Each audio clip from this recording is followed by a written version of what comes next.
Nasıl verdin sen? Yesene yemedim ben.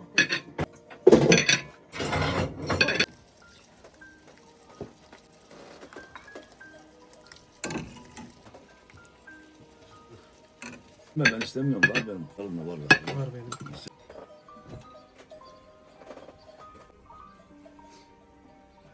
Tamam.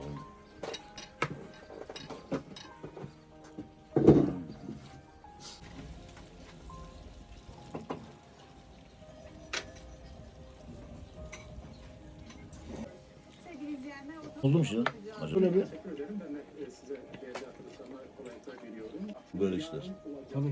İlgili, ancak İran Dışişleri Bakanlığı sözcüsü bu konuyla ilgili temkinli Onun için. konuştu. Dışişleri Bakanı Muhammed İshak iktidarıyla bir telefon görüşmesi gerçekleştirdi. Bu telefon görüşmesinde taraflar bu dijital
Biraz güzel. Yedi mi?